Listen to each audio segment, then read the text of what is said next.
ಓಂ ಶ್ರೀ ಮಹಾಗಣಾಧಿಪತಿಯೇ ನಮಃ. ಓಂ ಶ್ರೀ ಮಾತ್ರೇ ನಮಃ. ಓಂ ಶ್ರೀ ಗುರುಭ್ಯೋ ನಮಃ. ಸಮಸ್ತ ಕನ್ನಡ ವೀಕ್ಷಕರಿಗೆ ನಮಸ್ಕಾರ. ನೀವು ಮೊದಲನೇ ಬಾರಿ ನಮ್ಮ ಚಾನಲ್ ನೋಡ್ತಾ ಇದ್ರೆ ದಯವಿಟ್ಟು ಸಬ್ಸ್ಕ್ರೈಬ್ ಮಾಡಿ, ಅದೇ ತರ ಶ್ರೀ ಮಾತ್ರೇ ನಮಃ ಅಂತ ಕಮೆಂಟ್ ಮಾಡಿ. ಶ್ರೀ ಮಹಾಲಕ್ಷ್ಮೀ ದೇವಿಯ ಅನುಗ್ರಹ ನಿಮ್ಮ ಮೇಲೆ ಇರಲಿ ಅಂತ ನಾವು ಈ ದಿನ ವಿಡಿಯೋವನ್ನ ಪ್ರಾರಂಭಿಸೋಣ. ಇಂದಿನ ವಿಡಿಯೋದಲ್ಲಿ ಫೆಬ್ರವರಿ ಮಾಸದಲ್ಲಿ ಈ ತುಲಾರಾಶಿ ಜಾತಕರಿಗೆ ಯಾವ ತರ ಯೋಗ ಇದೆ, ಅವರಿಗೆ ಸಿಗುವಂತಹ ಪರಿಹಾರಗಳೇನು ಅನ್ನುವುದನ್ನ ನಾವು ವಿಡಿಯೋದಲ್ಲಿ ತಿಳ್ಕೊಳ್ಳೋಣ. ಫೆಬ್ರವರಿ ಮಾಸ ಅತ್ಯಂತ ಶುಭ ಮಾಸ, ಅತ್ಯಂತ ಪವಿತ್ರ ಮಾಸ. ಯಾಕಂದ್ರೆ ಮಾಘ ಮಾಸ ಅತ್ಯಂತ ಪವಿತ್ರವಾದಂತಹ ಮಾಘ ಮಾಸ ಶುರುವಾಗ್ತಾ ಇದೆ. ಈ ಮಾಸದಲ್ಲಿ ನಾವು ಆ ಮಹಾಶಿವನ, ಕಾಲಭೈರವನ, ರುದ್ರನ ಮಹಾಶಿವರಾತ್ರಿಯನ್ನ ನಿಯಮ ನಿಷ್ಠೆಯಿಂದ ಆಚರಿಸುತ್ತಿದ್ದೇವೆ. ಆ ಕಾರಣದಿಂದ ಈ ಮಾಸವು ಅತ್ಯಂತ ಪವಿತ್ರ ಮಾಸ ಅಂತ ಹೇಳ್ತಾ ಇದ್ದೇನೆ. ಈ ಮಾಸದಲ್ಲಿ ತುಲಾರಾಶಿಯವರಿಗೆ ಯಾವ ತರ ಅನುಕೂಲಗಳು ಇದೆ ಅಂತ ನೋಡಿದ್ರೆ, ಈ ಮಾಸ ಹಿಂದಿನ ಮಾಸದಕ್ಕಿಂತ ಈ ಮಾಸದಲ್ಲಿ ಸ್ವಲ್ಪ ಮಿಶ್ರಮ ಫಲಿತಗಳು ಸಿಗ್ತಾ ಇದೆ. ಮಧ್ಯಸ್ಥ ಫಲಿತಗಳು ಕಾಣಬಹುದು. ಅಂದ್ರೆ ಅಷ್ಟು ಕೆಟ್ಟದಾಗೂ ಇರಲ್ಲ, ಅಷ್ಟು ಒಳ್ಳೆಯದಾಗಿ ಇರಲ್ಲ, ಮಧ್ಯಸ್ಥವಾಗಿ ಮಿಶ್ರಮ ಫಲಿತಗಳು ಗೋಚರಿಸುತ್ತಾ ಇದೆ.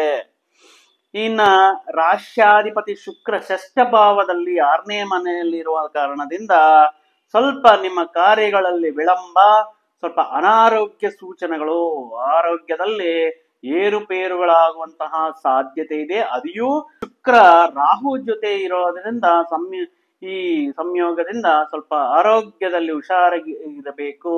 ಆರೋಗ್ಯದಲ್ಲಿ ನೀವು ಗಮನವನ್ನ ಇಟ್ಕೊಳ್ಬೇಕು. ಆ ಕಾರಣದಿಂದ ನಿಮ್ಗೆ ಈ ಆರೋಗ್ಯಕ್ಕೋಸ್ಕರ, ಚಿಕಿತ್ಸೆಗೋಸ್ಕರ ಸ್ವಲ್ಪ ಹಣಕಾಸು ಖರ್ಚಾಗುವಂತಹ ಸಾಧ್ಯತೆ ಈ ಮಾಸದಲ್ಲಿ ಕಾಣಿಸ್ತಾ ಇದೆ. ಅದಕ್ಕಾಗಿ ತುಲಾರಾಶಿಯವರೇ ನಿಮ್ಮ ಆರೋಗ್ಯದಲ್ಲಿ ತುಂಬಾ ಗಮನ ಇರಲಿ.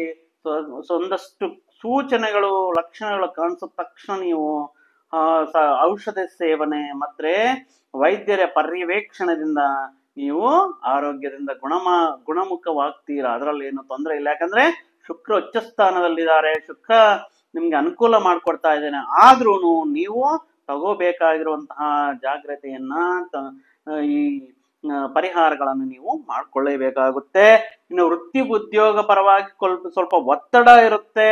ಅದರಲ್ಲಿ ಸ್ವಲ್ಪ ಹೆಚ್ಚು ಕಮ್ಮಿ ಆಗ್ತಾ ಇರುತ್ತೆ. ಮಿತ್ರರ, ಸಹೋದ್ಯೋಗಿಗಳ ಜೊತೆ ಇಲ್ಲ ನಿಮ್ಮ ಮೇಲಿನ ಅಧಿಕಾರಿಗಳ ಜೊತೆ ಈ ಒತ್ತಡದಿಂದ ಸ್ವಲ್ಪ ಫ್ರಸ್ಟ್ರೇಷನ್ ಬರ್ಬೋದು. ಆದರೆ ನೀವು ಆದಷ್ಟು ನಿಮ್ಮ ಮೇಲಿನ ಅಧಿಕಾರಿಗಳ ಜೊತೆ, ಸಹೋದ್ಯೋಗಿಗಳ ಜೊತೆ ಸ್ವಲ್ಪ ಸ್ನೇಹಪೂರ್ವಕವಾಗಿ ನೀವು ಅವ್ರ ಜೊತೆ ಮಾತನಾಡುವಾಗ ಸ್ನೇಹಪೂರ್ವಕನಾಗಿ ನಿಮ್ಮ ಕೆಲಸ ಆಗೋದ್ ಬೇಕಷ್ಟೇ ಅಂತ ಒಂದು ಮನಸ್ಸಿಗೆ ತಕೊಂಡು ಅದ್ರ ಬಗ್ಗೆ ಗಮನ ಕೊಡಿ.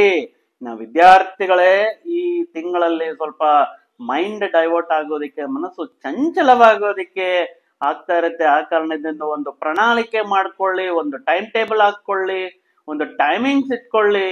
ಒಂದು ಶ್ರದ್ಧಾ ಶಕ್ತಿಯಿಂದ ಏಕಾಗ್ರತೆ ಡೈವರ್ಟ್ ಆಗ್ದಂಗೆ ಕಷ್ಟ ಬೀಳ್ಬೇಕು. ಯಾಕಂದ್ರೆ ಬರುವಂತಹ ದಿನಗಳಲ್ಲಿ ಮೈನ್ ಎಕ್ಸಾಮ್ಸ್ ಬರುತ್ತೆ, ಸ್ಪರ್ಧಾತ್ಮಕ ಪರೀಕ್ಷೆಗಳು ಬರುತ್ತೆ, ಎಂಟ್ರೆನ್ಸ್ ಎಕ್ಸಾಮ್ಸ್ಗಳು ಬರುತ್ತೆ.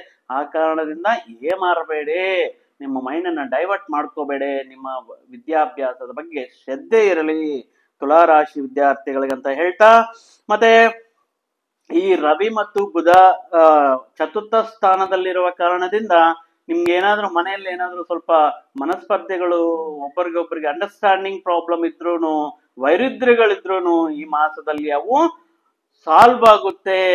ಅವು ಒಂದು ಮಟ್ಟಕ್ಕೆ ರಿಸಾಲ್ವ್ ಆಗುತ್ತೆ, ಅವಾಗ ಪರಿಷ್ಕಾರ ಆಗುತ್ತೆ ಅಂತ ಹೇಳಕ್ಕೆ ಇಷ್ಟಪಡ್ತಾ ಇದ್ದೇನೆ. ಇಲ್ಲ ಪತಿಯ ಜೊತೆ ಸ್ವಲ್ಪ ಅನುಕೂಲವಾಗಿ, ಮಿತವಾಗಿ ಸಂಭಾಷಿಸಿ, ಪ್ರೀತಿಯಿಂದ ಮಾತಾಡಿಸಿ, ಅನುರಾಗದಿಂದ ಮಾತಾಡಿಸಿ. ಯಾವುದೇ ಹೊಸ ಸಮಸ್ಯೆಗಳಿಗೆ ದಾರಿ ಮಾಡ್ಕೋಬೇಡಿ. ಯಾವುದೇ ಮನಸ್ಪರ್ಧೆಗಳಿಗೆ ಇಲ್ಲ ಮಿಸ್ಅಂಡರ್ಸ್ಟ್ಯಾಂಡಿಂಗ್ಗೆ ನೀವು ಮಾಡ್ಕೋಬೇಡಿ.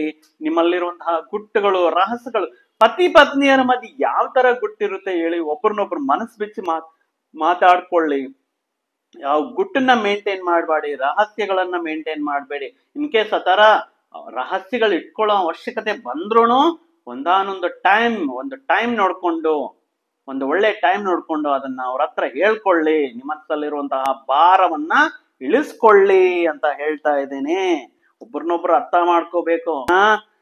ಸಪ್ತಮದಲ್ಲಿ ಶನಿ ಇರುವ ಕಾರಣದಿಂದ ನಿಮ್ಗೆ ಸ್ವಲ್ಪ ಹಣಕಾಸಿನ ವ್ಯವಹಾರಗಳಲ್ಲಿ ಆದಷ್ಟು ಅನುಕೂಲ ಅಂಶಗಳು ಕಾಣಿಸ್ತಾ ಇದೆ. ಹಣಕಾಸಿನ ವ್ಯವಹಾರಗಳಲ್ಲಿ ಯಾವುದೇ ತೊಂದರೆ ಇರಲ್ಲ.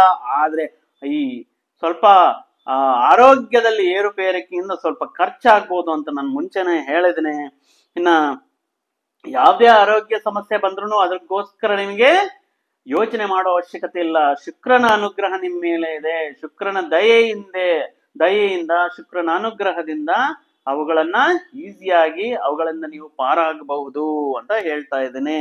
ಈ ಮಾಸದಲ್ಲಿ ಮುಖ್ಯವಾಗಿ ಸ್ತ್ರೀಯರೊಂದಿಗೆ ಸಂಭಾಷಿಸುವಾಗ, ಸ್ತ್ರೀಯರೊಂದಿಗೆ ವರ್ತನೆ ಮಾಡುವಾಗ, ನಿಮ್ಮ ವರ್ತನೆಯಲ್ಲೇ ಆಗಲಿ ಮಾತಲ್ಲಾಗಲಿ ಸ್ವಲ್ಪ ಗಮನವಿರಲಿ. ಒಂದು ಮಾತನ್ನ ನೀವು ಸ್ಲಿಪ್ ಆಗ್ಬಿಟ್ಟು ನೀವು ಯಾವುದೇ ವಿಷಯನ ನೀವು ಸ್ವಲ್ಪ ಮಾತಾಡಕ್ ಹೋಗ್ಬೇಡಿ ಅಂತ ಹೇಳ್ತಾ ಇದ್ದೀನಿ. ಅನವಸರವಾಗಿ ಅವರ ಜೊತೆ ವಿವಾದಕ್ಕೆ ಇಳಿಬೇಡಿ ಅಂತ ಹೇಳ್ತಾ ಇದ್ದೀನಿ. ಮುಖ್ಯವಾಗಿ ಉದ್ಯೋಗದಲ್ಲಿರುವಂತಹ ಅವರು ತುಂಬಾ ಹುಷಾರಾಗಿರ್ಬೇಕು ಸಹೋದ್ಯೋಗಿಗಳ ಜೊತೆ. ಯಾಕಂದ್ರೆ ನೀವು ಎಷ್ಟು ಕೇರ್ಫುಲ್ ಆಗಿ ನಿಮ್ಮ ವ್ಯಕ್ತಿತ್ವ ಮತ್ತೆ ಏನು ಅನ್ನೋದು, ನೀವು ಎಷ್ಟು ಕಷ್ಟಪಟ್ಟಿದ್ದೀರಾ ಅನ್ನೋದು ಅಲ್ಲಿ ಲೆಕ್ಕಕ್ಕೆ ಬರಲ್ಲ. ಆ ಒಂದು ಕ್ಷಣದಲ್ಲಿ ನೀವು ಮಾಡಿರುವಂತಹ ಮಾತಾಗಿರ್ಲಿ, ನೀವು ತೋರಿಸುವಂತಹ ವರ್ತನೆ ಆಗಿರ್ಲಿ, ಅದು ದೊಡ್ಡ ಮಟ್ಟದಲ್ಲಿ ಪರಿಣಾಮಕ್ಕೆ ಬೀರುತ್ತೆ. ಆ ಕಾರಣದಿಂದ ನೀವು ಸ್ತ್ರೀಯರ ಜೊತೆ ವರ್ತನೆ ಮಾಡುವಾಗ ತುಂಬಾ ಹುಷಾರಾಗಿರಿ ಅಂತ ಹೇಳ್ತಾ ಇದ್ದೀನಿ. ಈ ಮಾಸದಲ್ಲಿ ಸ್ವಲ್ಪ ಪ್ರಯಾಣಗಳು ಜಾಸ್ತಿ ಇರಬಹುದು. ಈ ಕಾರಣದಿಂದ ಸ್ವಲ್ಪ ಮುಂದೆ ಸನ್ನದ್ಧರಾಗಿರಿ. ಇನ್ನು ಹೋಮ್ ಲೋನ್, ಪರ್ಸನಲ್ ಲೋನ್ ಯಾವುದಕ್ಕಾದ್ರೂ ಟ್ರೈ ಮಾಡ್ತಾ ಇದ್ರೆ ಶುಕ್ರ ಅನುಕೂಲವಾಗಿರುವ ಕಾರಣದಿಂದ, ಶುಕ್ರ ಸ್ವಲ್ಪ ಅನುಗ್ರಹದಿಂದ ನಿಮ್ಗೆ ಈ ಹೋಮ್ ಲೋನು ಇಲ್ಲಾಂದ್ರೆ ಪರ್ಸನಲ್ ಲೋನ್ ಯಾವ್ದಕ್ಕಾದ್ರೂ ಟ್ರೈ ಮಾಡ್ತಾ ಇದ್ರೆ ಈ ಮಾಸದಲ್ಲಿ ನಿಮ್ಗೆ ಅವೆಲ್ಲ ಲೋನ್ಸ್ ಪಡೆಯೋದಕ್ಕೆ ಅನುಕೂಲವಾಗಿರುತ್ತೆ. ಇನ್ನ ದ್ವಾದಶ ಭಾವದಲ್ಲಿ, ವ್ಯಯ ಭಾವದಲ್ಲಿ ಈ ಕೇತು ಇರೋದ್ರಿಂದ ಇನ್ವೆಸ್ಟ್ಮೆಂಟ್ ಮಾಡೋದ್ರಲ್ಲಿ ಯಾವ ದಿನ ಬೇಕಾದ್ರೆ ಆ ದಿನ ಮಾಡೋದು ಅಷ್ಟು ಉತ್ತಮವಲ್ಲ. ಮುಖ್ಯವಾಗಿ ಈ ಬುಧವಾರ ಮಂಗಳವಾರ ಇನ್ವೆಸ್ಟ್ಮೆಂಟ್ಗಳು ಮಾಡೋದಕ್ಕೆ ಹೋಗ್ಬೇಡಿ.